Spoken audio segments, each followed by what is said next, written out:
नमस्कार, आवाज अड्डा में आपका स्वागत है। आपके साथ मैं हूं विपिन भट्ट और आज चर्चा करने जा रहे हैं कि कोरोना के साथ जीना है। जी हां, कोरोना के साथ देश और दुनिया की जंग जारी है। लॉकडाउन के ब्रह्मास्त्र के बाद भी कोरोना का सर्वनाश अभी नहीं हो पाया है।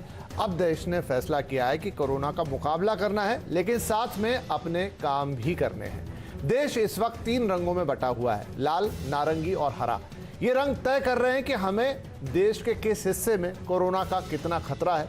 लेकिन अब वक्त आ गया है कि जान के साथ जहान का भी ख्याल रखा जाए, इसलिए लॉकडाउन में एहतियात के साथ ढील दी जा रही है। और यहीं पर है वो यक्ष प्रश्न जो आम आदमी से लेकर सरकारों तक सबको परेशान कर रहा है। बड़ी विडंबना है। एक तरफ ये सवाल है कि आखिर कब तक कोरोना के डर से सब कुछ छोड़कर घर पर बैठा जा सकता है, तो दूसरी तरफ ये डर कि कहीं इस छूट का सबसे बड़ा फायदा खुद कोरोना ना उठा ले। तो आज कार्यक्रम में इसी यक्ष प्रश्न का उत्तर खोजने की होगी कोशिश। आज की बड़ी चर्चा में हमारे साथ शामिल हो रहे हैं कुछ खास मेहमान। बीजेपी के प्रवक्ता Rajeev Jaitley, senior physician doctor K Agarwal, star imaging and path labs के director doctor Sameer Bhati, CSDS के प्रोफेसर अभय दुबे और एरिस्टा वॉल्स की फाउंडर पूर्वी राय, साथ में सामाजिक कार्यकर्ता संजय अग्रवाल। आप सभी का बहुत बहुत स्वागत है। तो हम चर्चा शुरू करें उससे पहले आपको कुछ सुनाते हैं। हमारे जो वरिष्ठ सहयोगी हैं लक्ष्मण रॉय साहब, उन्होंने देश के केंद्रीय मंत्री नितिन गडकरी साहब के साथ एक बातचीत की और उन्होंने ये सवाल उनसे भी पूछा कि कोरोना से डरना है, उसे साथ में लेके चलना है, कैसे आखिर हमारा काम चलेगा। तो उन्होंने क्या कहा, वहां से हम इस कार्यक्रम की शुरुआत करेंगे। सरकार ने लॉकडाउन फेज 3 की शुरुआत कर दी, कई सारी ढील दे दी, लेकिन कोरोना के मरीजों की जो संख्या आ रही है उसमें बहुत ही ज्यादा बढ़ोतरी दिख रही है। 24 घंटे में 3,900 नए मरीज सामने आए हैं, 195 डेथ हो गए। मेरा सवाल है कि क्या सरकार ने आर्थिक मजबूरी के चलते लॉकडाउन फेज 3 के तहत बहुत सारी ढील दी है? कोरोना की हालत वैसे अलाउ नहीं करती थी। पहली बात तो यह है कि हमको कोरोना की लड़ाई भी जीतनी है और इकोनॉमिक वॉर भी जीतनी है, और धीरे धीरे इस प्रकार का लॉकडाउन सब प्रकार से बंद करना ये भी ठीक नहीं है। तो अब हमको एक इम्पॉर्टेंट बात यह है कि कोरोना की लड़ाई लड़ते हुए अपने रोजमर्रा के जीवन को भी किस प्रकार से जीना, इसके लिए भी हमको उसके लिए भी प्रशिक्षण लेकर जीने की पद्धति समझनी होगी। और पहली बात यह है कि अभी मैं नागपुर में हूँ, यहाँ 12 विधानसभा है नागपुर शहर और जिले में। 6 ग्रामीण क्षेत्र है जहाँ कोरोना का इफेक्ट नहीं है। फिर नागपुर की 6 विधानसभा में से 4 विधानसभा में नहीं है, 2 विधानसभा में है, पर 2 विधानसभा में भी उसमें 2-2, 3-3 वार्ड ऐसे कि जो पॉकेट से जहां से हो रहा है, तो उसको केवल लॉकडाउन और स्ट्रिक्ट करके वहां हम सब प्रकार का पालन करके वहां के पेशेंट्स को, कोरोना ग्रस्तों को आइडेंटिफाई करें। पर उसके साथ साथ रोजी रोटी का भी प्रश्न लोगों का बहुत इम्पोर्टेंट है। लोग अटके हुए हैं, तो बिटवीन द लाइन दोनों के बीच में कॉन्ट्राडिक्शन नहीं है और हमको दोनों के बीच में से मार्ग निकालकर आगे जाना होगा, ऐसा मुझे लगता है। तो यह गडकरी साहब कह रहे हैं कि दोनों के बीच में से रास्ता निकालना होगा और आगे जाना होगा। तो चलिए, क्योंकि ये बयान सरकार की तरफ से है तो हम सरकार के साथ ही शुरुआत करते हैं। उनके प्रतिनिधि राजीव जेटली साहब हमारे साथ हैं आज। राजीव जी, क्योंकि मुझे याद है जब लॉकडाउन में हम उतरे थे और क्योंकि बीच में प्रधानमंत्री साहब ने कई बार संबोधन दिया है, तो उन्होंने एक बात स्पष्ट की थी कि हमने जो देश के जो नागरिक हैं और उनकी जान है वो हमने ऊपर रखी है बनिस्बत किसी और के, यानी हमारा फोकस है लोगों की जान। आगे बढ़ते हुए फिर ये आया कि अब जान के साथ जहान का भी वक्त है, क्योंकि इन्हीं लोगों की जान फिर रोजगार और तमाम दूसरे चीजों पर भी निर्भर करती है, उसकी भी जरूरत है। अब हम एक ऐसे वक्त में आ गए हैं जहां पर हमने लॉकडाउन को, मेरे ख्याल से दुनिया का सबसे बड़ा लॉकडाउन है वो भारत में ही हुआ है, वो भी अपना के देख लिया है, एक हद तक चीजों को कंटेंट भी किया है। लेकिन अब जब हम धीरे धीरे ढील दे रहे हैं, फिर से नंबर थोड़े आगे पीछे हो रहे हैं, लेकिन इन दोनों के बीच में जो सामंजस्य बिठाना है, इंपॉर्टेंट सवाल ये होगा सर कि क्या इसकी तैयारी हमने कर रखी है? बिल्कुल विपिन जी, मैं तो कुछ इस तरीके से कहना चाहूंगा कि कुछ अलग करना है तो भीड़ से हटकर चलिए, कुछ अलग करना है तो भीड़ से हटकर चलिए। भीड़ साहस तो देती है लेकिन पहचान छीन लेती है। ये अब हम भारतीयों के ऊपर नहीं, हर किसी व्यक्ति के ऊपर लागू होता है। एक नई दुनिया, एक नई सोच, एक नई परंपरा आने वाली है और ये बात सबको मालूम है। बहुत कुछ बदला, इस कोरोना ने हमारा बहुत कुछ बदल दिया, हमारी व्यवस्थाएं बदल दी, हमारी सोच बदल दी, हमारी प्रकृति बदल दी, हमारा पहनावा बदल दिया। आज हम पहनावे में भी देखिए एक एक जोड़े के अंदर घर में बैठे हैं लगभग 40-50 दिन से। तो मैं कहना चाहता हूं कि अब सबको बदलना पड़ेगा और सबको बदलने के लिए अकेला चलना पड़ेगा और अकेले में ऐसी सोच लेके आनी पड़ेगी जो हमें भी आगे लेके जाए, हमारे देश को भी आगे लेके जाए।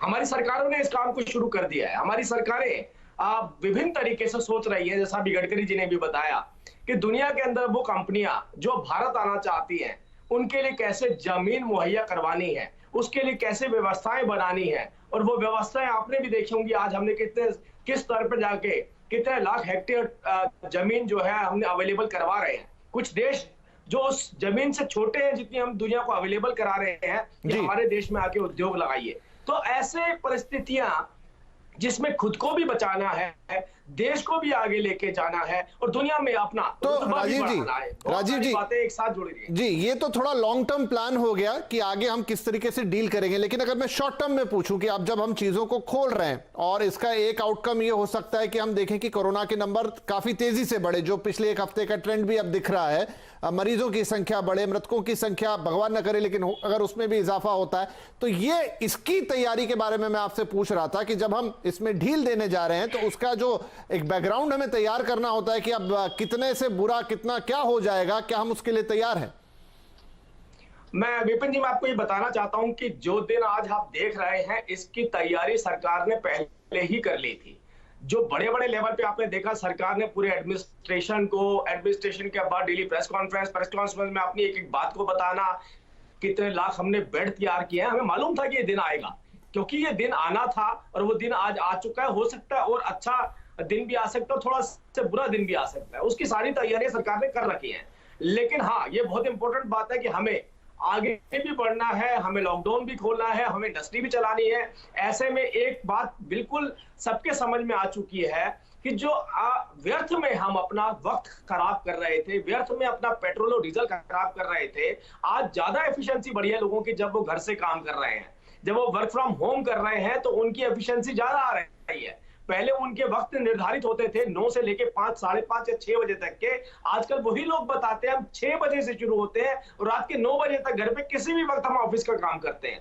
तो आप सोचिए, अगर इस तरीके की व्यवस्थाएं बनेंगी और सोशल डिस्टेंसिंग रहेगा, इंडस्ट्री में भी सोशल डिस्टेंसिंग रहेगा, इंडस्ट्री भी व्यवस्थित तरीके से चलेगी। हमने विदेशों में देखा था, बहुत अच्छे व्यवस्थित तरीके से इंडस्ट्रीज चलाई जाती थी। वो अलग सब्जेक्ट है कि आज चुनौतियां ज्यादा है, लेकिन ये हमारे पास एक मौका आया है, इस मौके को हम खोना नहीं चाहेंगे। ये मौका है, मैं इसको मौके का रूप देना चाहता हूं। ठीक है, कोविड-19 एक बड़ी समस्या है, लेकिन समस्या के साथ एक मौका भी लेके आई है हमारे लिए कि कैसे हमने बेहतर तरीके से सभी चीजों का समन्वय बनाते हुए आगे बढ़ना है। और इस मौके को मुझे लगता है कि हर व्यक्ति जो घर में बैठा है, कई बार हम सोचते हैं कि शायद हम सोच रहे हैं ऐसी बात, लेकिन सोशल मीडिया पे देखते हैं, लोगों की राय जानते हैं, तब पता चलता है कि सबकी ऐसी ही सोच है जैसा हम सोच रहे हैं। ठीक है, अच्छी बात है।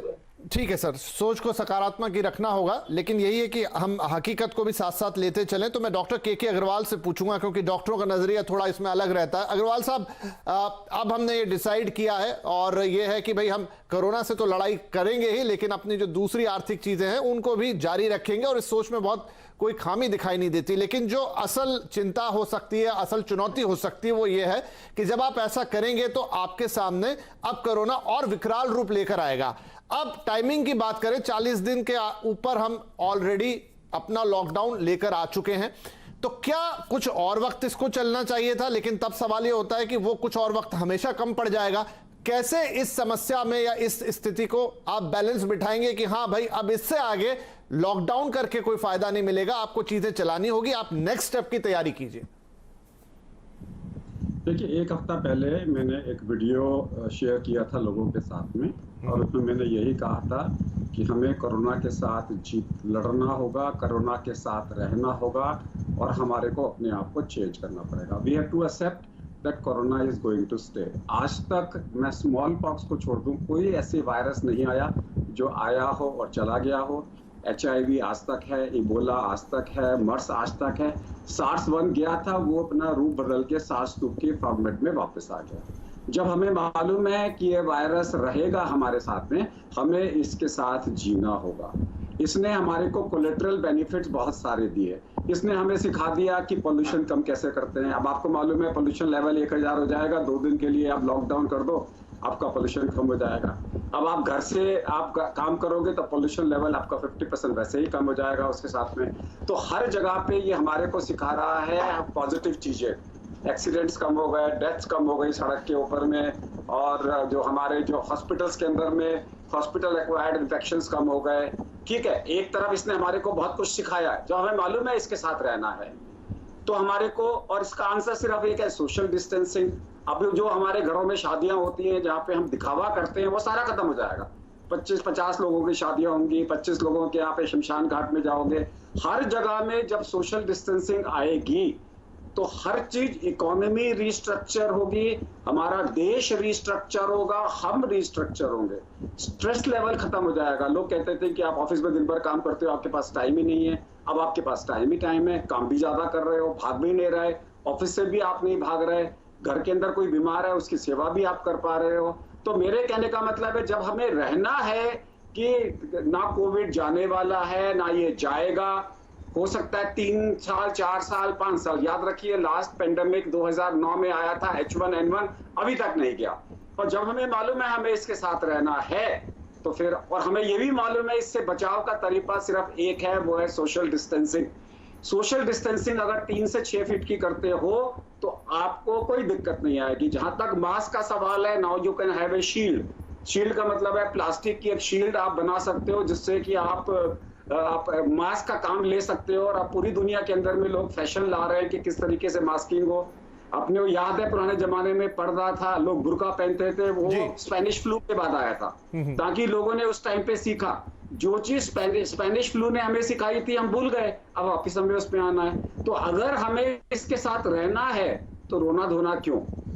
एक्सीडेंट्स होते हैं, कभी हमारे को हो गया तो हम झेलेंगे उसको, बट आज की डेट में सोशल डिस्टेंसेस को मेंटेन करते हुए हमें इसके साथ रहना है। सिर्फ एक चीज का ध्यान रखिए, इसे सोशल डिस्टेंसिंग इसको जो है पसंद नहीं है वायरस को। अगर आप सोशल डिस्टेंसिंग से रहेंगे, बाकी सब एक तरफ, सोशल डिस्टेंसिंग एक तरफ। नहीं, बढ़िया, एक अलग पर्सपेक्टिव आपने दिया डॉक्टर साहब। हम कल भी आपसे बात कर रहे थे, तब भी आपने काफी बातें रखी थी, लेकिन ये बिल्कुल ही अलग पर्सपेक्टिव हुआ। तो मैं संजय अग्रवाल साहब के पास जाता हूं, क्योंकि डॉक्टर साहब ने एक चीज पर बहुत ज्यादा जोर दिया है यहां पर, और वो है सोशल डिस्टेंसिंग। लेकिन अब जब हम समाज को देखते हैं संजय साहब, जब हम देश को देखते हैं, जब हम देश के लोगों को देखते हैं और उनके व्यवहार को देखते हैं, तो आपने पिछले 40 दिनों में अलग अलग तरह की खबरें पढ़ी होंगी। मैं ये नहीं कहना चाहता कि देश के लोगों ने कुछ खराब किया है, आप बहुत डिसिप्लिन में रहें, लेकिन जितने डिसिप्लिन की जरूरत हमें है, जितने स्ट्रिक्ट डिसिप्लिन की जरूरत हमें है, अगर 6 फीट मतलब 6 फीट, वो 1.5 फीट या 2 फीट नहीं हो सकता सोशल डिस्टेंसिंग में। लेकिन हम देखते हैं कि जैसी थोड़ी सी छूट मिलती है, वो एक मानसिकता में परिवर्तन आता है, उतना फिर डर रह नहीं जाता, और फिर शायद पता नहीं, शायद सोच एक अलग तरीके से चलने लगती है। आपको क्या लगता है कि जिस तरह का स्ट्रिक्ट डिसिप्लिन चाहिए, उस तरह का समाज, उस तरह के लोग हमारे पास हैं, या फिर इसे फोर्सफुली ही करना होगा? सबसे पहले नमस्कार आप सबको। आपने अभी जो बात करी, और अभी जो राजीव जी ने और डॉक्टर साहब ने अभी जो सब कुछ बताया, आप एक बात देखिए कि हम लोग भारत देश में हैं। भारत में हमारी जो कल्चर है, अगर हम कल्चर की बात करते हैं तो कल्चर एक ऐसा है, एक इस तरह से हमारा जीवन है जिसमें इम्यूनिटी सिस्टम पूरे देश में बहुत, बाकी पूरे विश्व से बिल्कुल अलग है। सोशल डिस्टेंसिंग का एक जहन में जो डाला हमारे माननीय प्रधानमंत्री जी ने, मेरे को ऐसा लगता है कि हमें हर जगह पे ये चीज, दुकानों के बाहर, छोटी से छोटी दुकानों के बाहर, हर जगह ये चीज देखने को मिली पिछले 40 दिनों में। कहीं ना कहीं इतने बड़े पूरे विश्व में आप ये देखिए कि 2009 में बहुत बड़ा रिसेशन आया। अकेला हिंदुस्तान एक ऐसा देश है हमारा जो उस रिसेशन को झेल पाया। ऑयल क्राइसिस आई वर्ल्ड में, लेकिन हिंदुस्तान में हमने उस ऑयल क्राइसिस को भी झेला। ये सब चीजें इससे मायने नहीं रखती हैं, लेकिन देश की जो व्यवस्था है, जो देश की व्यवस्था है, जो देश की सोच है, जो आम नागरिक जन है, इन सब की जो सोच है, मैं इसकी ओर ध्यान दिलाना चाहता हूं कि सबके मन में जो है, सबके मन में, सबके जहन में आ चुका है इस बात को। हमें इस बारे में चिंता करने की जरूरत है, चिंतन करने की जरूरत है, चिंता करने की जरूरत नहीं है।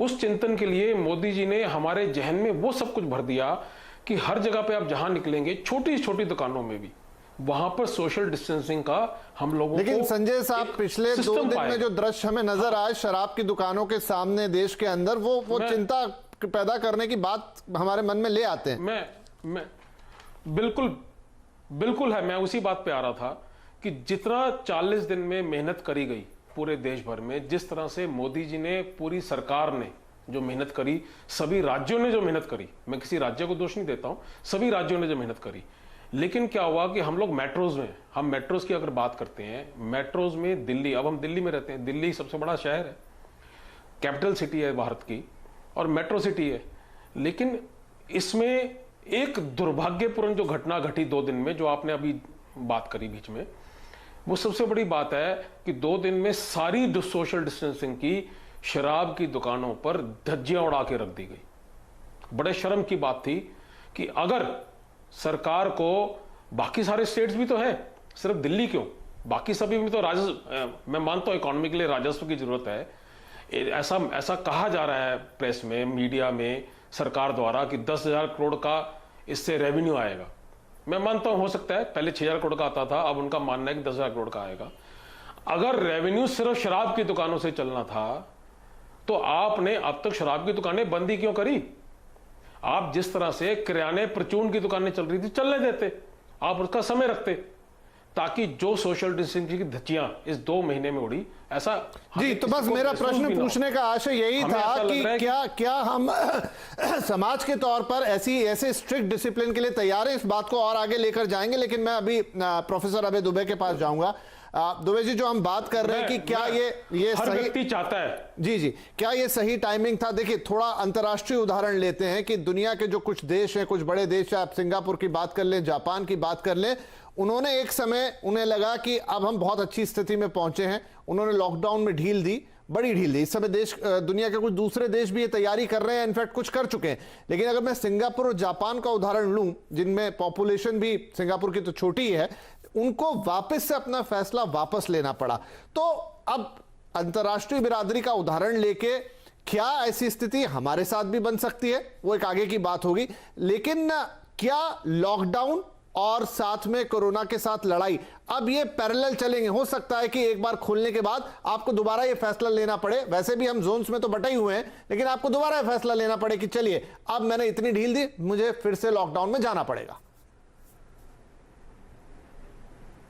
विपिन भाई, मुझे इस परिस्थिति में थोड़ा अंतर्विरोध और थोड़ी विडंबना दिखाई पड़ती है जी। जब संक्रमित लोगों की संख्या कम थी, उनके संक्रमित होने की रफ्तार कम थी, जब मौतों की संख्या कम थी और मौतों की रफ्तार कम थी, उस वक्त हम बहुत कड़ाई से लॉकडाउन कर रहे थे, इस उम्मीद में कि ये संख्या नहीं बढ़ने देंगे हम। इस वक्त यह है कि संक्रमित लोगों की रफ्तार बहुत तेजी के साथ बढ़ रही है और मौतों की रफ्तार भी उसी के मुताबिक बढ़ रही है। और जहां तक थोड़ा बहुत जो मैंने लिखा पढ़ा है, मेरे तमाम जो बहस में साथी हैं वो भी मेरी बात की तस्दीक करेंगे कि जून के मध्य तक, यानी 15 जून तक ये रफ्तार और तेजी के साथ बढ़ती चली जाएगी। ये हो सकता है कि 15 जून तक हमारे पास लाखों संक्रमित हों और बहुत बड़ी संख्या में लोगों की मौत हो चुकी हो। लेकिन अब हम आर्थिक हालत के कारण मजबूर हैं। हमें अपने उत्पादन, उपभोग और आमदनी का जो चक्र है, उस चक्र को हमें चलाना ही है हर हालत में। तो सिंगापुर और जापान तो ये अफोर्ड कर सकते हैं कि वो एक बार ढील देकर उसको वापस ले लें, क्योंकि उनकी अर्थव्यवस्थाएं अलग तरह की हैं। जापान ने जो जबरदस्त पैकेज, राहत का जो पैकेज जारी किया है पुनर्वास का, आप उसी से अंदाज लगा दीजिए, हम लोग तो कल्पना भी नहीं कर सकते उस पैकेज को देने की। तो मेरा कहना यह है कि भारत को लॉकडाउन उठाना ही उठाना है हर हालत में, और बहुत जल्दी उठाना है। बहुत समय भी नहीं है हमारे पास। 15 दिन से लेके 30 दिन के अंदर पूरी अर्थव्यवस्था, सब कुछ खोल देना है। पूरी जो शहरी जीवन है उसको खोल देना है। सब कुछ सामान्य स्थिति में आ जाना है। और इसी दौरान हमें अपने आप को प्रशिक्षित करना है कि हम लोग कोरोना वायरस के साथ कैसे रहें। अभी जो डॉक्टर साहब कह रहे थे, बहुत अच्छी बात थी। उन्होंने कहा कि जो भी वायरस आता है वो किसी न किसी रूप में हमारे साथ रह जाता है, उसका समूल नाश नहीं होता और हमें उस वायरस के साथ रहना सीखना पड़ता है। हमें कोरोना वायरस के साथ भी रहना सीखना पड़ेगा और अब ये सीखने की प्रक्रिया अभी शुरू हो गई है और सीखेंगे हम तभी जब घरों से निकलेंगे। घरों में बंद रह के हम नहीं सीख सकते।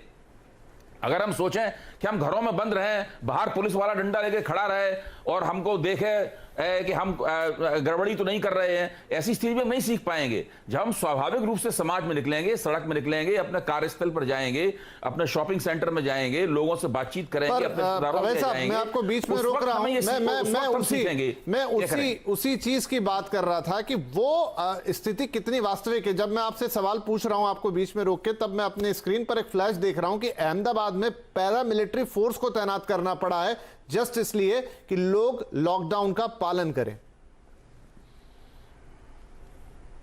विपिन भाई, ये परिस्थिति बीच बीच में आ सकती है, दिल्ली में भी आ सकती है, उत्तर प्रदेश में भी आ सकती है, अहमदाबाद में आ सकती है, बॉम्बे में देखिए शराब की दुकानें खोली गई, उसके बाद फिर उनको बंद करना पड़ा। तो ऐसी स्थितियां आ सकती हैं, ये सब हम लोगों को करना पड़ेगा। लचीले तरीके से हम लोगों को इस पूरी परिस्थिति को देखना पड़ेगा, क्योंकि एक डायनामिक सिचुएशन है, एक गतिशील परिस्थिति है, इसको हमें देखना पड़ेगा। साथ में अब हमें जो पिछले प्रोग्राम में भी मैंने कहा था कि जो लॉकडाउन है उसका हमें एक प्रॉफिट लॉस अकाउंट भी बनाना चाहिए। हमें थोड़ी समीक्षा भी करनी चाहिए कि अगर इतनी तेजी के साथ जो संक्रमित लोग बढ़ रहे हैं और मौतों की संख्या बढ़ रही है, तो हम लॉकडाउन खोलने के बारे में चर्चा कर रहे हैं, तो क्या हम पहले 21 दिन के लॉकडाउन के बाद ही इसको खोलने की प्रक्रिया नहीं शुरू कर सकते थे?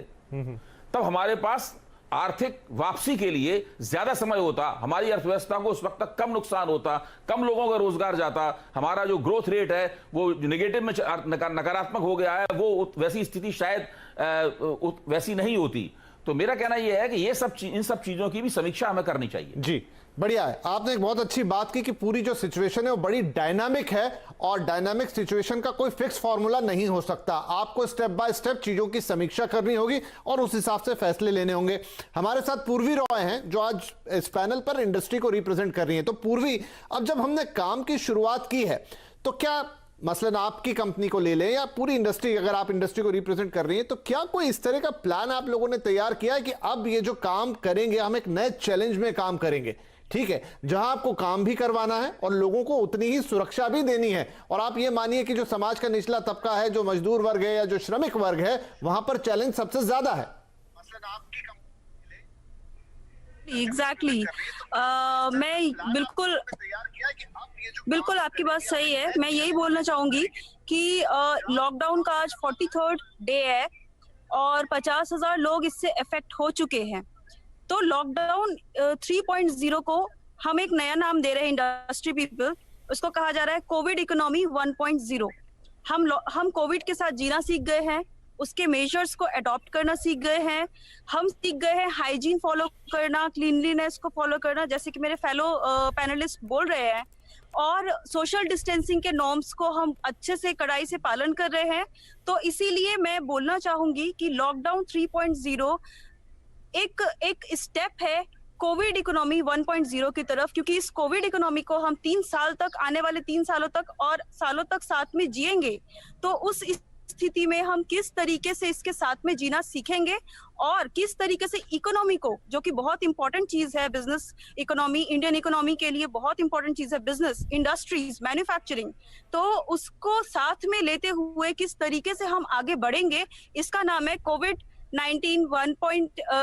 इकोनॉमी 1.0, जिसमें कि हम अब अगर प्रॉब्लम्स की बात की जाए तो आप देखेंगे मैन्युफैक्चरिंग इंडस्ट्री है, लेबर्स नहीं है, एमएसएमई सेक्टर है जो कि सबसे ज्यादा प्रभावित है, एमएसएमई सेक्टर, क्योंकि एमएसएमई सेक्टर जो है उसको अगर आप देखें तो वो इंडियन जीडीपी का 30% है और जो एम्प्लॉयमेंट है वो कम से कम लगभग 40% एम्प्लॉयमेंट जनरेट करता है सिर्फ एमएसएमई सेक्टर। अब प्रॉब्लम सबसे ज्यादा मेन यहाँ पे ये है कि लेबर्स माइग्रेट कर गए हैं, हमारे पास मैन्युफैक्चरिंग के लिए लोग नहीं है, काम करवाने के लिए लोग नहीं है, और जो है वो ट्रेंड नहीं है, स्किल नहीं है।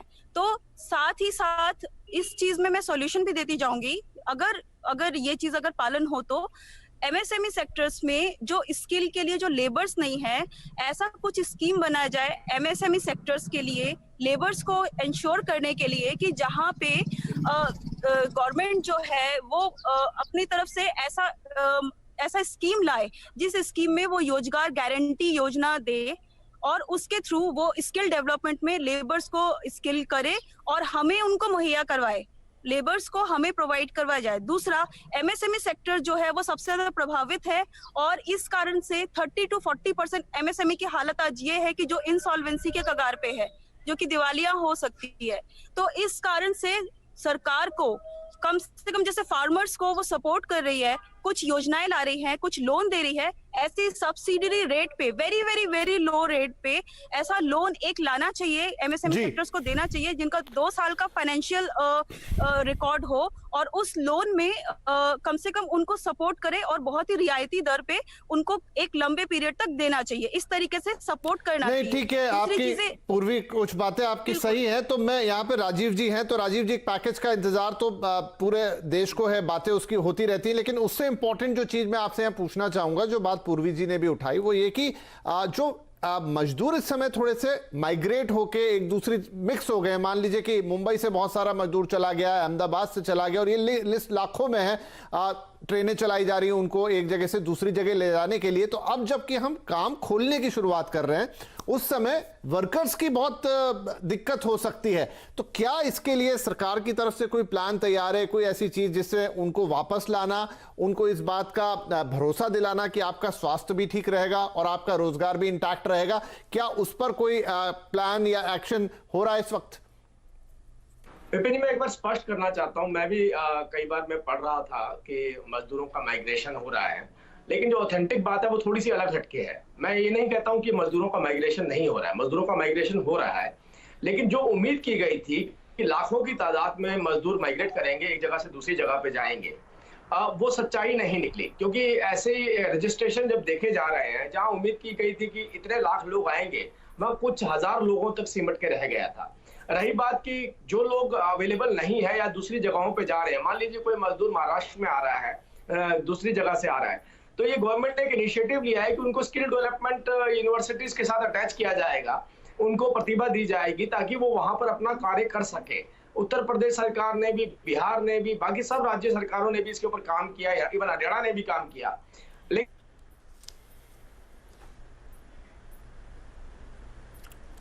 सच्चाई भी डेली वेजेस का वर्कर हो जो जा रहा हो। क्योंकि मैंने एक रिपोर्ट पढ़ी है जिस रिपोर्ट में साफ तौर पर लिखा था कि जिस उम्मीद के चलते जो व्यवस्थाएं की गई थी, अभी देखिए 60,000 के करीब मजदूरों को अपनी अपनी जगहों पे पहुंचाया गया है ट्रेनों के माध्यम से।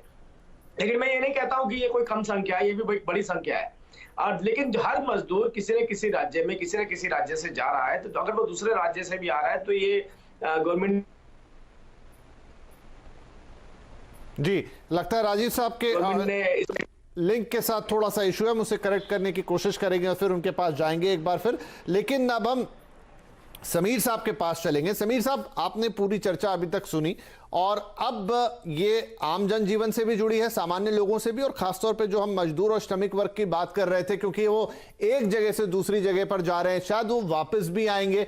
और यहाँ पर ये भी एक दिक्कत होती है कि वहाँ पर कई सारे लोग एक साथ रहते हैं जब किसी शहर में काम करते हैं, और हम बात कर रहे हैं कि अब इस हैवी कोरोना स्प्रेड के अंदर हमको अपनी इंडस्ट्री खोलनी है। ऐसे में टेस्टिंग बड़ा इंपॉर्टेंट हो जाता है कि अब आपको हो सकता है रैपिड टेस्ट लगाने पड़े, आपको ज्यादा लोगों को टेस्ट करना पड़े, क्योंकि अब आप ओपन में हैं। अभी तक तो लॉकडाउन में थे, आपके पास एक सिस्टम था कि आप स्क्रीन करें, टेस्ट लगाएं, लोगों को निकाल लें, उन्हें आइसोलेट कर लें। लेकिन अब जब सब मिक्स होने जा रहा है, तो वैसे में जो हमारी मौजूदा अभी टेस्टिंग कैपेसिटी है और जो हमें चाहिए होगी, उसमें कितना डिफरेंस है और किस तरह के टेस्ट हमें लगाने होंगे?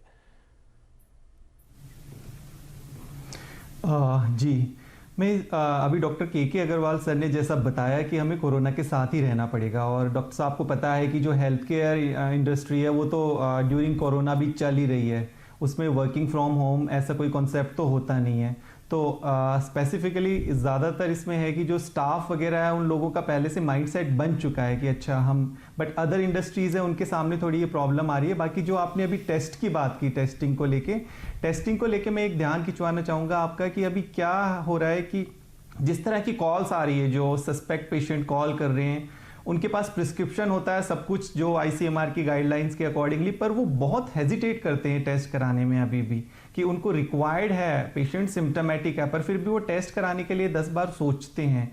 जैसी कॉल्स आती है, जो कॉल सेंटर से मेरे पास फीडबैक आता है कि पेशेंट पूछ रहा है, जब हम उनको ऑप्शन देते हैं कि आपके घर से सैंपल कलेक्ट करने के लिए आएंगे फ्लेबॉटमिस्ट, तो उनके बहुत सारे क्वेश्चंस होते हैं। अच्छा, घर पे आएंगे तो पड़ोसी देखेंगे, RWA अलाउ नहीं करेगा, वो बहुत तरह की चीज़ें होती है। इस सब चीज़ को देखते हुए फिर हमने उनके लिए और भी दूसरे ऑप्शंस प्रोवाइड किए, जैसे ड्राइव थ्रू टेक्नोलॉजी और आपका कोविड बूथ, इस तरह की चीज़ें भी हमने प्रोवाइड की है। बट हाँ, सबसे ज़्यादा जो देखने को मिल रहा है कि वो पैनिक और एंग्जाइटी अभी भी है काफ़ी ज़्यादा, ये सब कुछ। और जिस तरह से आप बात करें मज़दूरों वाली, कि उसमें अभी लोग जो है जिस तरह के फ़ोन आ रहे हैं कि अगर वो छोटी स्मॉल इंडस्ट्रीज़ वगैरह खोल रहे हैं, तो उनको लग रहा है कि एक बार मज़दूरों को बुलाने से पहले, लेबर्स को बुलाने से पहले उनके अपने टेस्ट कराए, जो अभी RT-PCR जो अप्रूव्ड है ICMR से, वहाँ से वो उनको टेस्ट कराएं। बट हाँ, पैनिक एंड एंग्जाइटी जरूर है कि हाँ, अगर तो समीर जी, हमको ये टेस्ट की जो तादाद है, जो नंबर है, उसको कितना बढ़ाना पड़ेगा? जो मैं आपसे सवाल पूछ रहा हूँ ये है कि अब हम एक अलग सिचुएशन में जा रहे हैं, अब हम लॉकडाउन से बाहर निकल रहे हैं, यानी आपको ज्यादा लोगों को स्क्रीन करना पड़ेगा, टेस्ट करना पड़ेगा। जी, वो बहुत ज़रूरी है टेस्ट करना, क्योंकि अभी जिस तरह से डॉक्टर साहब बैठे हैं, सर को भी पता है कि जो एसिम्टोमेटिक पेशेंट्स हैं वो भी काफ़ी पॉजिटिव आ रहे हैं। तो स्क्रीनिंग तो एक बहुत इंपॉर्टेंट टूल है। रैपिड टेस्ट को लेके काफ़ी सारी अभी कंट्रोवर्सीज आ रही थी, अभी उसको वो अभी फिर भी होल्ड है। ठीक है, क्योंकि डॉक्टर अग्रवाल भी इसमें कुछ जोड़ना चाह रहे थे, तो मैं उनके पास जाता हूं। डॉक्टर अग्रवाल, क्योंकि जैसा मैंने जो सिचुएशन बताई कि अब जब हम ओपन करने जा रहे हैं, और इस बात पर ऑलमोस्ट इस पैनल के सभी लोग सहमत है कि आप अब घर में नहीं बैठ सकते, आपको कोरोना के साथ ही आगे बढ़ना होगा, लेकिन साथ में उपाय तो करने ही होंगे। आपको ज्यादा टेस्ट लगाने होंगे, आपको ज्यादा स्क्रीनिंग्स करनी होंगी, और आपके लिए एक बड़ा चैलेंज भी रहेगा। तो जहां पर अभी हम खड़े हैं मौजूदा स्थिति में टेस्ट को लेकर, उससे हमें कितनी अपनी कैपेसिटी को यहां एनहांस करना होगा कि चीजें हमारे कंट्रोल में रहें? सबसे पहले हमें एक चीज याद रखनी है कि जब भी चेंज होता है, चेंज इज अ स्ट्रेस। आज की डेट में जब लॉकडाउन हुआ, स्ट्रेस आया।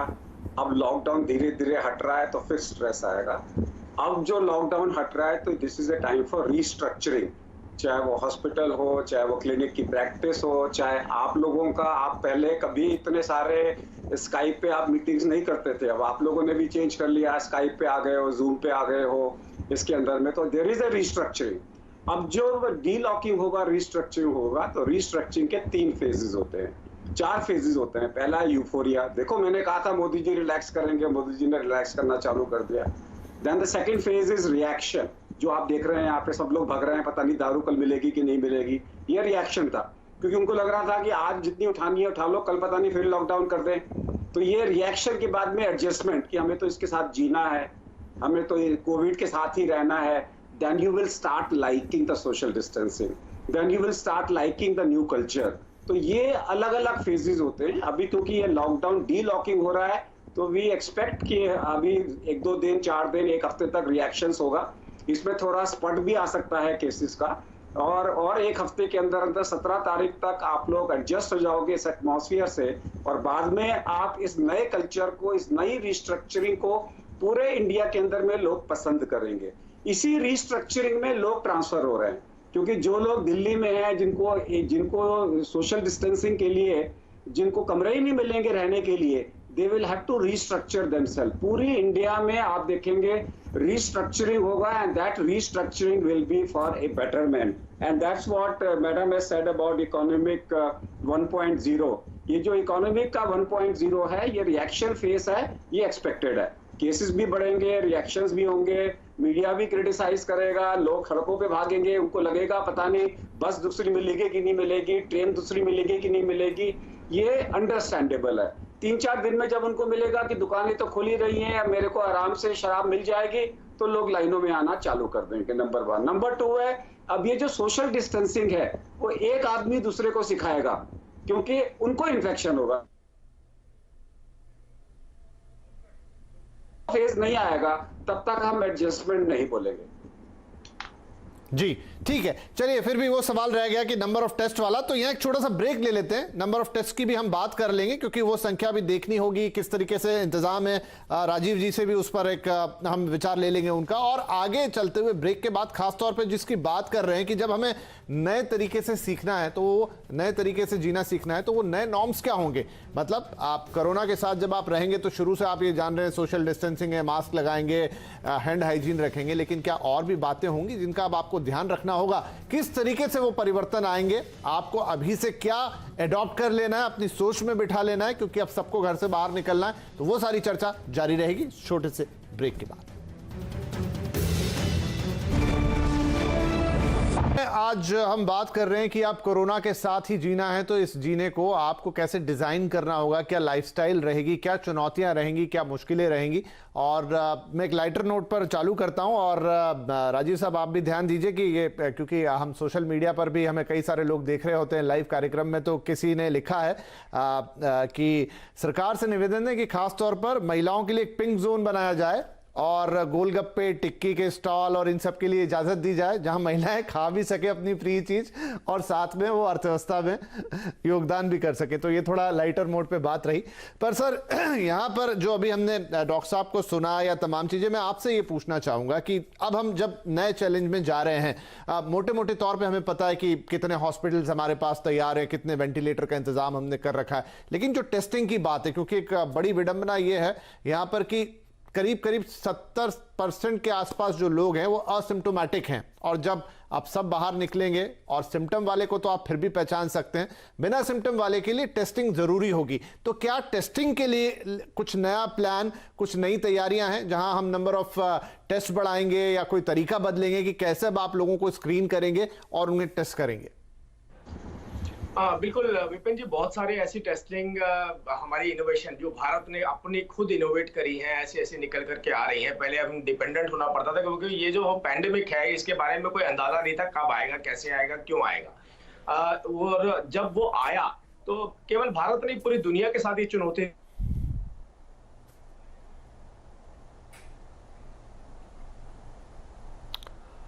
थोड़ा सा आज जी भारत ने ऑटोमोबाइल कंपनियों के साथ टाई अप करके उन स्टार्टअप्स को आगे पुश किया। उसके बाद देखिए वेंटिलेटर भी हमने बड़ी तादाद में बनाने शुरू करे, मैन्युफैक्चरिंग शुरू करी। और अब हैदराबाद की कंपनी ने ऐसी टेस्टिंग किट भी बनाई जो 3 सेकंड के अंदर अपनी रिपोर्ट दे देगी। तो ये टेस्टिंग करना बहुत जरूरी काम है हमारे लिए, हम मानते हैं इस बात को। आज भी लाखों की तादाद में टेस्टिंग हो रही है और टेस्टिंग के बाद जो रिजल्ट आ रहे हैं, एक अच्छी बात यह है कि हमारा जो रिकवरी रेट है वो बहुत अच्छा है। हमारा लगभग 28% का रिकवरी रेट है फिलहाल, जो मौजूदा रिकवरी रेट है। लेकिन इन चुनौतियों से हम पीछे नहीं हट सकते। हम रिकवरी रेट को लेकर, ये टेस्टिंग को लेकर, इन सब बातों को लेकर के ये नहीं कह सकते कि सब कुछ अच्छा होने वाला है, क्योंकि सभी एक्सपर्ट ने इस बात को रख दिया है। इवन अमेरिका जैसी कंपनी जिसमें आपने देखा कि उनके प्रेसिडेंट, मुझे लगता है कि वो ज्यादा कंसर्न है अपनी मार्केट को लेकर, क्योंकि अमेरिका की जो पहचान है उसकी मार्केट की वजह से है, उसकी मजबूती की वजह से है, वो वैश्विक स्तर पे जो अपना स्थान रखता है वो उसकी वजह से है। तो वो नहीं चाहते हैं कि हम अपने उस स्थान को खो दें। और यही बात भारत के साथ भी है कि भारत एक विकसित देशों की तरफ आगे बढ़ रहा था। हम विकासशील देशों से विकसित देशों की तरफ आगे बढ़ रहे थे, और उसके बाद इस तरीके की पैंडेमिक आई, एक महामारी आई और एक चैलेंज आ गया हमारे सामने। लेकिन भारत एक अच्छी पोजीशन में आज पूरी दुनिया के अंदर जो डेवलप कंट्रीज थे उनके कंपैरेटिवली, क्योंकि हम जो हमारी जिस तरीके की परिस्थितियां बन रही हैं, जो ग्लोबल परिस्थितियां बन रही हैं, जो चाइना के खिलाफ जो चीजें जा रही हैं, उसका फायदा चाहे वियतनाम को मिले, हो सकता है ताइवान को मिले, लेकिन वो भारत को भी बड़े स्तर पर मिलने वाला है। तो हम ये चाहते हैं कि इस देश के अंदर ये एक जनरल गाइडेंस जो सी होती है, एक नॉलेज जो होती है, वो देनी बहुत जरूरी है।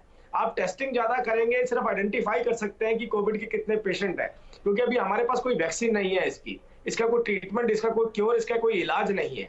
आप सिर्फ आइडेंटिफाई कर सकते हैं।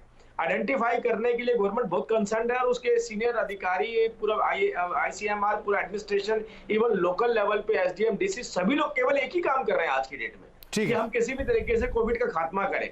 तो हम जिस स्तर पे इस कार्य को कर रहे हैं, उसके साथ साथ आप ये देखिए, अब आने वाले वक्त में हमारे इंटरेस्ट भी थोड़े से डिफरेंट हो जाएंगे। हमने कोविड की लड़ाई भी लड़नी है, वही एडमिनिस्ट्रेशन होगा जो कोविड की लड़ाई भी लड़ेगा, वो इंडस्ट्री को भी संभालेगा, वो एडमिनिस्ट्रेशन को भी संभालेगा, वो पूरे शहर को, पूरे राज्य को, पूरे देश को चलाएगा। तो ये चुनौतियां थोड़ी सी बढ़ेंगी, लेकिन शायद अब सामूहिक रूप से हर देशवासी का कर्तव्य बन जाएगा कि अब उनको खुद का एडमिनिस्ट्रेटर बनना पड़ेगा, उन्हें खुद के ऊपर ही कानून व्यवस्थाओं को लागू करना पड़ेगा, उन्हें किसी डंडे का, किसी जोर का इंतजार नहीं करना पड़ेगा। जेटली साहब, अगर ऐसा हो जाए तो बहुत ही अच्छा, और हम यही उम्मीद करते हैं कि देश के लोग अब एक नई जिम्मेदारी के साथ बाहर निकले। अबे दुबे साहब इस बीच कुछ बात कहना चाह रहे थे। जी अबे जी। देखिए, मैं कहना ये चाहता हूं कि जितने लोग अभी तक संक्रमित हुए हैं, अगर हम उनका विश्लेषण करें तो उसमें से 3/4 लोग भारत के शहरी केंद्रों से आए हैं। नहीं, भारत के 55 शहरों में से 3/4 लोग संक्रमित लोगों में हैं। केवल 1/4 लोग ऐसे हैं जो कि ग्रामीण क्षेत्रों के हैं। और मोटी समझ के अनुसार मैं ये कह रहा हूं कि जो झुग्गियों में लोग रहते हैं, जो एक एक कमरे में 10-10 लोग रहते हैं, चाहे वो बॉम्बे हो, चाहे वो दिल्ली हो, या कोई और दूसरा महानगर हो, अगर उनके अंदर एक हर्ड इम्यूनिटी वाला तत्व पहले से नहीं होता तो इस वक्त भारत में लाशों के अंबार लग जाते। जाहिर है कि उनके बीच में संक्रमण नहीं फैल रहा है। उनका जो रहन सहन है, खान पान है, और जो भारत का जो भारतीय जलवायु है उसकी वजह से, मैं कोई विशेषज्ञ नहीं हूं, मैं मोटी समझ के आधार पर कह रहा हूं, अभी तक जो संक्रमित हुए हैं उनके सामाजिक विश्लेषण के आधार पर कह रहा हूं, उनके अंदर हर्ड इम्यूनिटी का एक तत्व है। ये बहुत सारे विद्वानों ने भी इस ओर इशारा किया है, और हम लोगों को इस हर्ड इम्यूनिटी वाले तत्व पर भरोसा करना चाहिए और ये देखना चाहिए कि ग्रामीण क्षेत्रों में जो सोशल डिस्टेंसिंग का विचार है उसको हम किस तरह सिखाएं, और शहरी क्षेत्रों में सोशल डिस्टेंसिंग का विचार है उसको किस तरह से लागू करें। दो अलग अलग करके देखना चाहिए। अगर सारे देश के लिए एक ही नीति बनाई जाएगी, जैसे लॉकडाउन बना दी गई बिना ये ध्यान किए हुए कि भाई आप विभिन्न आबादी के विभिन्न हिस्से हैं, उसमें लॉकडाउन का अलग अलग किस्म का असर पड़ेगा। इसी तरह लॉकडाउन जब उठ रहा है तो सोशल डिस्टेंसिंग की जो नीति हम लोग आरोपित करेंगे, उसको आरोपित करने में भी हमें देश को विभिन्न हिस्सों में बांट कर देखना पड़ेगा कि उसे कैसे किया जाए। राइट। डॉक्टर के अग्रवाल कुछ जोड़ना चाह रहे हैं। जी सर। जी, मैं एक चीज को जोड़, आई थिंक थोड़ा सा लिंक का इशू है, तो जब जैसे ही कनेक्ट होते हैं हम उनसे बात करते हैं। लेकिन इस बीच समीर आप... जी हेलो, आवाज आ रही है मेरी? जी अब आ रही। हम एक महीने से यही बात कर रहे हैं कि हमारे को BCG बचा रहा है, हम इंडियन है, हमें कुछ नहीं होगा, मर्स नहीं आया हमारे पास, सार्स नहीं आया तो हमें नहीं होगा। आई थिंक इस 45 दिन के बाद में एक चीज क्लियर है कि हमारा आंसर सोशल डिस्टेंसिंग है, चाहे मेट्रो हो चाहे कहीं पर भी हो। अभी हम लोगों ने एक एनालिसिस निकाली है कि जहां पे हमारी एवरेज पॉपुलेशन पूरे इंडिया में 1185 पर स्क्वायर किलोमीटर है, वहां एवरेज नंबर 2048 है। और जहां हमारी एवरेज डेंसिटी जो है वो कम होके 217 हो गई, वहां पे एवरेज केसेस 35 हैं। अब गांव में भी जाओगे, अगर सोशल डिस्टेंसिंग नहीं किया तो वहां पर भी महामारी आ रही है, जहां पर भी डेंसिटी ज्यादा है। अब ये जो रिस्ट्रक्चरिंग हो रहा है, लोग एक शहर से दूसरे जगह में जा रहे हैं, वो सिर्फ इसलिए जा रहे हैं क्योंकि वो सोशल डिस्टेंसिंग, जैसे दिल्ली में एक कमरे में अगर 10 लोग रहते हैं, अब रह ही नहीं सकते, वो अफोर्ड ही नहीं कर सकते कि एक कमरे में 3 लोग रहें और इतना किराया दें। So they have to restructure themselves. So हमें नहीं भूलना चाहिए कि हम बच जाएंगे, हमारी इम्यूनिटी अच्छी है, हमारा BCG वैक्सीन है, हमारे को H1N1 का वैक्सीन नहीं लगा, भगवान हमारे को बचाएगा। I think the answer is only one, and that's 3 to 6 feet of social distancing, respiratory hygiene, cough etiquettes and social distancing. एक मंत्र है सोशल डिस्टेंसिंग का। जहां पर आप एक कमरे में, जहाज में क्या हुआ, डायमंड प्रिंसेस में क्या हुआ, सोशल डिस्टेंसिंग नहीं थी, 43% को हो गया। अमेरिका के मेंटल हॉस्पिटल्स में क्या हुआ, सोशल डिस्टेंसिंग नहीं थी, 98% लोगों को इन्फेक्शन हो गया। अभी कोटला के अंदर एक मकान में 18 लोगों को हुआ, सोशल डिस्टेंसिंग नहीं थी। अगर सोशल डिस्टेंसिंग नहीं होगी, गांवों की शहरों ये बीमारी होगी। We have to learn with live with social distancing। यही हमारा एक फॉर्म है। और किसी कारण से अगर आप ऐसे मौके में फंस गए जहां सोशल डिस्टेंसिंग नहीं है और आपने मास्क नहीं पहन रखा और आपका एक्सपोजर 10 मिनट से ज्यादा है, आपको इन्फेक्शन होगा, कोई रोक नहीं सकता। राइट चलिए, तो सोशल डिस्टेंसिंग ही वो मूल मंत्र है जिसको फॉलो करके हम ये कोविड की लड़ाई लड़ सकते हैं, वो भी जब हम खुले मैदान में निकल कर आ गए। अब घर से हम बाहर हैं, सोशल डिस्टेंसिंग यानी 6 फीट, ना उससे कम ना उससे ज्यादा हो सकता है, लेकिन उससे कम बिल्कुल भी नहीं। मास्क और हैंड सैनिटाइजेशन, कफ एटिकेट्स जो डॉक्टर साहब बात कर रहे हैं, चलते चलते और थोड़ी बातें पूछ लेंगे बाद में। लेकिन यहां पर संजय जी, जो बात मैं पहले भी लेकर आया था कि अब वो वक्त आ गया है जब आपको पूरे देश को ये समझाना होगा। शायद लोग भी समझेंगे जब खुद बाहर निकलेंगे, जब वो डर होगा तो समझेंगे। लेकिन जैसा मैंने कहा कि वैरायटी बहुत ज्यादा है पॉपुलेशन में, अब आपके पास क्या तरीका होगा? सरकार प्रचार कर सकती है, सरकार थोड़े से पावर का इस्तेमाल कर सकती है, लेकिन ऐसा लक्ष्य हमें कैसे प्राप्त होगा जब देश की 100% नहीं तो एक मैक्सिमम आबादी इस चीज को उतनी ही गंभीरता से समझे और अपनी छोटी मोटी जरूरतों को और इच्छाओं को एक तरफ रख के इस बात पे जोर दे कि नहीं, मुझे सोशल डिस्टेंसिंग, मास्क और बाकी सारी जो भी सावधानियां डॉक्टर बता रहे हैं हर हाल में उनका पालन करना है। जैसा भी डॉक्टर साहब ने कहा और जैसा मैंने पहले भी एक बात रखी कि लोगों के जहन में ये चीज आ चुकी है, हमें इतनी ज्यादा चिंता की जरूरत नहीं है। सिर्फ जिस तरह से मोदी जी ने पूरे देश को, मोदी जी को हर जन मन ने उनकी बात को सुना, उनकी बात को माना और अपने बीच में ये दूरियां खड़ी करनी शुरू करी, जो एक अच्छी चीज के लिए है। उसी तरह से कहीं ना कहीं जहां पर भी राज्य सरकारें, क्योंकि मैं दिल्ली में हूं, मैं दिल्ली की ही बात करता हूं कि राज्य सरकार को भी बहुत स्ट्रिक्टली इस चीज को अपनाना पड़ेगा कि कहीं पर भी ढिलाई अगर जनमानस की ओर से होती है तो राज्य सरकार को स्ट्रिक्टली लेना पड़ेगा, ना कि जैसा डॉक्टर साहब ने अभी बताया कि 3 दिन के अंदर, जैसा आपने भी कहा कि 3 दिन के अंदर शराब की दुकानों पे सारी सोशल डिस्टेंसिंग, सारे 40 दिन का 43 दिन का लॉकडाउन ऐसे लग रहा था कि शायद हम उस चीज को बिल्कुल धज्जियां उड़ा के रख दी हम लोगों ने। हमें इस चीज की बहुत आवश्यकता है, लोगों के जहन में आ चुका है। आज हम कहीं पे भी खड़े होंगे, आप भी किसी भी मोहल्ले में चले जाइए, लोग खुद कह देंगे, लोग अपने घर के अंदर आपको बैठाने से पहले 2 बार सोचते हैं, अंदर नहीं आने देते कोई भी, क्योंकि मन में आ चुका है कि थोड़ा डिस्टेंस रख के हम बात करेंगे, हम अपनी पूरी अच्छाइयों के लिए, आगे आने वाले वक्त के लिए। मैं 2-1 चीजें इसमें जरूर कहना चाहूंगा कि सबसे बड़ी बात, जितनी भी संस्थाएं दिल्ली के अंदर, हिंदुस्तान के अंदर जितनी संस्थाओं ने काम किया सरकार के साथ मिलकर, जितनी सी बड़ी संस्थाएं, जैसा हमें सुनने को आया, अखबारों में पढ़ा, हमने आपके टीवी पे देखा, सब जगह देखा, मीडिया में, संघ ने किया, प्राइवेट संस्थाओं ने किया, एनजीओज ने किया, गुरुद्वारों ने किया, सामाजिक संस्थाओं ने किया, मंदिरों ने किया, उन्होंने पूरी सेवा करी, सारे ग्लव्स, मास्क, सब कुछ बांटा उन्होंने।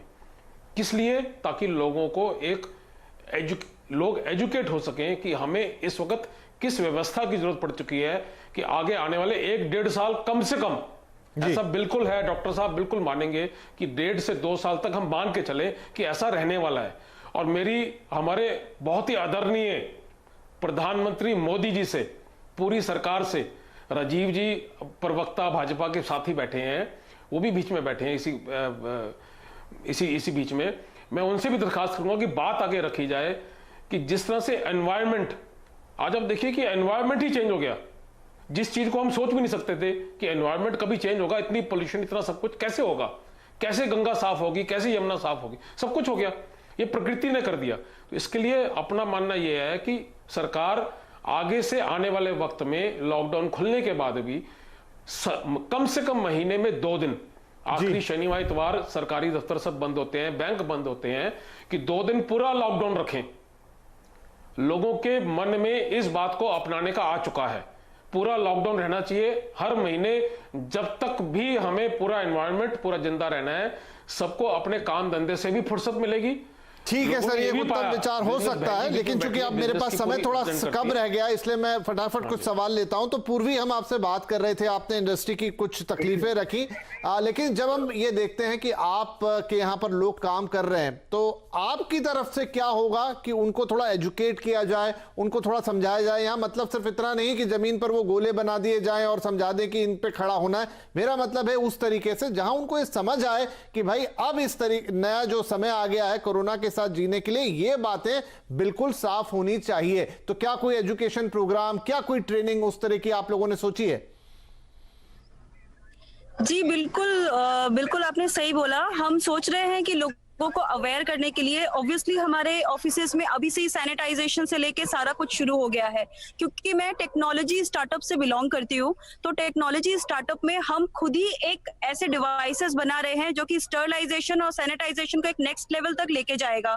बिना उसको यूज किए, वो इलेक्ट्रॉनिक्स को स्टरलाइज और सैनिटाइज करने के लिए है, तो बिना उसको यूज किए लोग अंदर नहीं घुसेंगे। इसके अलावा मैं माननीय प्रधानमंत्री जी की तारीफ करके ये भी बोलना चाहूंगी कि जिस तरीके से इंडिया इकोनॉमी के मैन्युफैक्चरिंग के लिए अब उभरेगा आगे, क्योंकि ब्लेसिंग इन डिस्गाइज की तरह से जहां पूरा का पूरा वर्ल्ड चाइना से खफा है और मैन्युफैक्चरिंग यूनिट्स, इंडस्ट्रीज इंडिया में शिफ्ट हो रही है, तो अब हमारे पास बहुत अच्छी अपॉर्चुनिटी है टेक्नोलॉजी तरीके से डेवलप करके और उसको तरीके से इंडिया में बना के और उसके लिए तरीके से इंडिया में बना के और पूरे के पूरे ग्लोबल इकोनॉमी में अब इंडिया आगे जाएगा। और इसमें इनोवेशन, क्रिएशन और स्टार्टअप्स और इसका जो है टेक्नोलॉजी स्टार्टअप्स का बहुत बहुत बहुत महत्वपूर्ण योगदान होगा। और बिल्कुल बिल्कुल मैं ये चाहूंगी कि जैसे कि अभी जेटली जी बोल रहे थे कि अमेरिका जो है वो सुपर पावर है, ठीक है, मगर इंडिया ने जिस तरीके से कोरोना से फाइट किया है और जिस तरीके से सक्सेस हुआ है, उस तरीके से इंडिया अब नेक्स्ट मैन्युफैक्चरिंग हब बन के आएगा। चाइना से सारी इंडस्ट्रीज नहीं, बहुत बढ़िया बात है कि कोरोना का एक फॉल आउट अगर ये होता है कि इंडिया के लिए ये बड़ी अपॉर्चुनिटी आती है और आप जैसे जो यंग एंटरप्रेन्योर हैं और शनै शनै शनै चलायमान की जो चीज इंडिया हमेशा फॉलो करते आ रहा है, शनै शनै चलायमान, और ये चीज चलायमान तो है।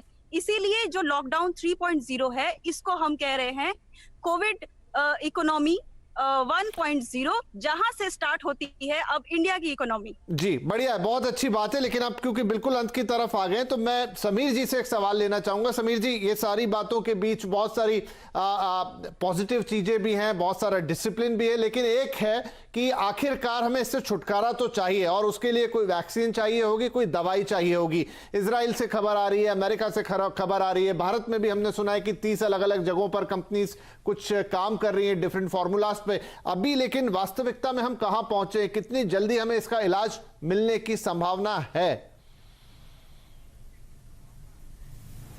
जी देखिए, इस बारे में वैक्सीन के बारे में और सब तरह के हम सुन रहे हैं, डिफरेंट हर कंट्री से अलग अलग तरह की न्यूज़ आ रही है। इनफैक्ट गाइडलाइंस भी बहुत चीज़ों पे चेंज हो रही है। वैक्सीन के बारे में डॉक्टर के अग्रवाल आपको ठीक से बता पाएंगे, पर आप जो अभी टेस्टिंग की बात कर रहे थे, इसमें मेरा एक सुझाव है कि हमारे जो कंटेनमेंट जोन बने हुए हैं उसके अंदर मास स्क्रीनिंग होना बहुत ही आवश्यक है, जो कि कहीं ना कहीं अभी लैक कर रहा है। कुछ चीज़ें ICMR की तरफ से गाइडलाइन आई है, जैसे प्रेग्नेंट वुमेन के लिए कब टेस्ट कराना, बट जो स्पेसिफिकली कंटेनमेंट जोन है जहाँ पे हमें पता ही है कि काफ़ी सारे सस्पेक्टेड पेशेंट है, वहाँ पर स्क्रीनिंग होना बहुत ज़्यादा ज़रूरी है। नहीं, ठीक है, अच्छा सुझाव है आपका। लेकिन जो मूल प्रश्न था तो मैं डॉक्टर के अग्रवाल से ही पूछता हूँ। डॉक्टर साहब, कब तक उम्मीद करें कि हमें कोई इलाज मिल सकता है? देखिए, रेमडेसिविर एक दवाई है जो आज की डेट में ओसेल्टामिविर जैसे कि टेमीफ्लू थी उस जैसे ग्रुप की एक दवाई है जो करीबन आज की डेट में सबसे ज़्यादा इफेक्ट को कर रही है। अमेरिका की दवाई है, 1 किलोग्राम का सॉल्ट 1 करोड़ रुपए का है। भारत नेगोशिएट कर रहा है कि वो भारत के अंदर में आए और आई थिंक मोदी जी को ट्रम्प जी से नेगोशिएट करना पड़ेगा। हमने हाइड्रोक्सीक्लोरोक्विन दी, तुम हमारे को रेमडेसिविर दो। इसके अलावा बाकी दवाइयां सब ट्रायल्स में हैं। इस वक्त में जो होप है वो सिर्फ रेमडेसिविर के साथ ही है, जिसके लिए भारत को नेगोशिएट करना होगा या फिर उनको अपना जो हमारा जो इंटरनेशनल पेंडेमिक का जो लॉ है जिसके अनुसार में आप उस जैसी दवाई बना सकते हो अपने आप से, उसके लिए आपको अमेरिका से परमिशन लेनी होगी। उस सिचुएशन में आप सस्ती दवाई भारत के अंदर में उसके फॉर्मूले से बना सकते हो। जहां तक सवाल है, कल जो सवाल इटली का आया कि वो मोनोक्लोनल एंटीबॉडीज बना रहे हैं, that is beyond the affordability of A common man. That vaccine तो उसके बारे में भूल जाइए, वो सिर्फ अगर यूज होगा तो उन केसेस के लिए होगा जो क्रिटिकल केसेस हैं और जो अफोर्ड कर सकते हैं। अदरवाइज कॉमन आदमी के लिए वो नहीं है। कॉमन आदमी का आज जो वैक्सीन है वो एक ही है, वो है प्रिवेंशन, वो है सोशल डिस्टेंसिंग। अगर आप सोशल डिस्टेंसिंग करोगे तो आप कोरोना से बचे रहोगे। सोशल डिस्टेंसिंग के साथ में जहां पर भी आपने सरफेस को टच किया, कॉमनली टच्ड सरफेस को आप दिन में 3 बार साफ कर लीजिए। बचाव करेंगे, बचे रहेंगे। आप साउथ कोरिया को देखिए, जापान को देखिए, उन्होंने लॉकडाउन नहीं किया, उन्होंने एल्डरली लॉकडाउन किया। उन्होंने एल्डर लोगों को बोल दिया कि आप अपने आप को बचा के रखो। अगर आप देखेंगे हांगकांग और सिंगापुर में, वहां मास्किंग कंपलसरी नहीं है, बट 100% लोग मास्क लगा रहे हैं। सिचुएशन ये आनी चाहिए कि ना मोदी जी को ना डॉक्टरों को बोलना चाहिए कि क्या करना है, पब्लिक एक दूसरे को करवाए। बगल वाला आके मेरे को बोले कि डॉक्टर साहब आपने मास्क नहीं पहन रखा, आप गलत काम कर रहे हो, घर के अंदर घुसो, बाहर निकलना है तो मास्क पहनिए। ये जिस दिन हो जाएगा उस दिन हमारी भारत की जो है, जो हमारा जो भारत है वो एक पूरी दुनिया में नंबर 1 हो जाएगा। इस वक्त में 2 चीजें याद रखो, America is no more the boss and China as on today is not reliable. So therefore everybody is looking for a third country and that is India. चलिए, तो एक बात तो इस कार्यक्रम से बार बार ये निकली कि भारत के लिए इस मुश्किल वक्त में भी कुछ मौके बन रहे हैं। तो थोड़ी भविष्य की बात होगी, हम कैसे उसको लेकर जाते हैं आगे। लेकिन मौजूदा स्तर पर अब हम जबकि घर से बाहर निकल रहे हैं, बाहर पूरी तरीके से भी निकल जाएंगे, शायद बहुत सारे हिस्सों में कंप्लीटली लॉकडाउन आने वाले वक्त में हट जाएगा, अर्थव्यवस्था और आगे उसका पहिया घूमेगा। लेकिन उन सबके बीच में जो बार बार डॉक्टर साहब ने कहा, social distancing is the key. आपको 6 फीट का डिस्टेंस मेंटेन करना है, आपको मास्क लगाना है, आपको हैंड हाइजीन मेंटेन करनी है, और सबसे ऊपर अगर आपको कोई व्यक्ति इन नियमों का पालन करता हुआ नहीं दिखता है तो उसे आपको विनम्रता के साथ आग्रह करना है, क्योंकि अब आपस में ही आप एक दूसरे की रक्षा करेंगे। तो इसी उम्मीद के साथ कि हम लॉकडाउन से भी बाहर निकलेंगे, हम कोरोना का भी मुकाबला करेंगे, हम उसके साथ जीना भी सीखेंगे और आगे चलते हुए हम उसे हराएंगे भी। आप सभी लोगों का धन्यवाद करना चाहूंगा और सभी दर्शकों का भी इस कार्यक्रम में शामिल होने के लिए नमस्कार।